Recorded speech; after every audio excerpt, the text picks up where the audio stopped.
Time for dollars and cents. If there's one thing that we all love to do, it's spend money. But not everyone enjoys talking about how to save it. That's real in the field. All right, but it's a very much needed conversation because who wants to work for the rest of their life? Well, financial advisor Ulises Ruelas joins us now to explain why you need to save beyond emergency funds. So, Ulises, it's great to have you in this morning. Thanks for having me, guys. All right, so let's start and talk about this. There seems to be a misconception that your emergency funds, they're a long-term savings fund, but in reality, that's not true. So how much should ideally we be saving in our emergency fund? Yeah, and I mean, even taking a step back from that, right? I mean, I grew up in Chicago, Northwest Side, and my mom was a single mom, so we didn't talk about saving and investing. We had different goals.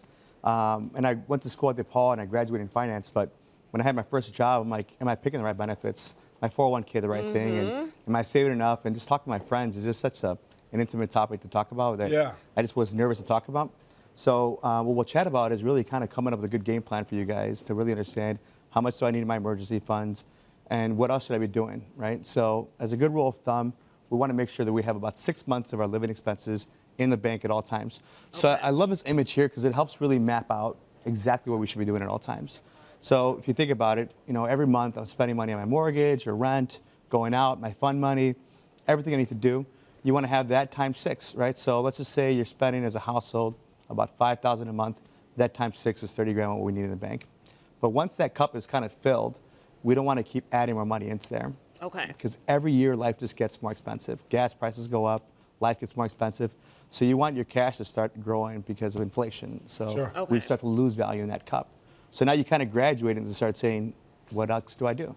Does that make sense? Yeah. So we got our short term, you're saying about 6 months we should be saving up. And then what happens for midterm then? Yeah, so now that cup is filled up and now we're graduating to another space. So we could talk about having an investment plan. Really similar actually to like a 401k that you have at work, except you could tap into that money. So, you know, a couple years ago we had our first son. Now I have 2. And congratulations. Thank you. Yeah. So, you know, we've got about 18 years when we started that to start saving for their college. So we want to have an investment account that money is allowed to grow. So you want your money to have babies on its money every year for as long as possible.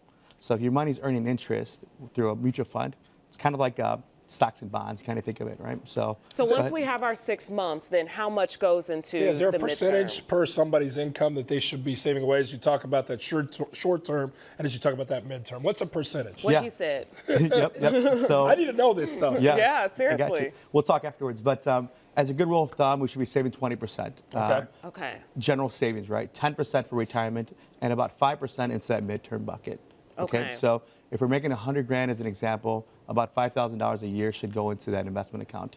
Okay. So now as you talk about short term, you talk about midterm. What is deemed long term and what kind of goals should fall under that long term plan? Yeah, so long term is like 10 plus years or more, right? So, you know, if you have aspirations of buying rental property in the future or even starting your own business, you may say, I'm saving money, but I don't really have it earmarked necessarily just for retirement. So you may want to use a blend of investment account or even some safe money, such as like life insurance, where you can actually build money inside of it and then tap into it while you're alive. And people, you are using that as a non-correlated asset to save when the stock market's down. So it's a good place to save money into, and we should be putting about 10% into those 2 buckets there over time. So the main thing is that you get a raise, you save more into these buckets, and we're not necessarily spending it out, you know, at the club or popping bottles. We always have our 6 months reserve. Oh, we're not? You always have your 6 month reserve, and then special occasions you can. Special occasions, and then we start filling up those 2 midterm, long-term buckets there. All right. Well, we got to wrap. We thank you for sharing. I know we have to talk about this retirement bucket, which hopefully we can get on our social media at the Jam TV show for folks at home. But thank you for being here. We certainly appreciate it. Yeah, make sure you reach out to Ulises if you need help jumpstarting your financial savings plans, everybody. All his info is at ulisesruelas.com, everybody.